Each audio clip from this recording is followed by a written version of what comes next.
அவர் பேர் என்ன சொன்ன? ஸ்டீபன் ஜார்ஜ் தானே? அതെ ஸ்டீபன் ஜோ. சார், ஸ்டீபன் ஒரு எஸ்ஐ எங்க ஸ்டேஷன்ல இருந்தாரு. ஆனா இப்ப இல்ல, 30 வருஷத்துக்கு முன்னாடி.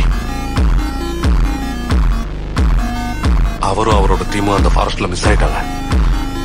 கரெக்டா சொல்லணும்னா 1994 May 26. அவங்க மட்டும் இல்ல, அங்க போனவங்க யாரும் ഉയരോടെ திரும்பി വന്നതേ ഇല്ല. സാറേ, നിങ്ങൾ എപ്പോഴാ ഇങ്ങോട്ട് വന്നേ? 2-3 hours ஆச்சு சார். ഇന്നേതാ ഡേറ്റ്? எதுக்கு சார் இப்ப டேட் எல்லாம் கேக்குறீங்க? പറ സാറേ. May 26. വർഷം പറ സാറേ.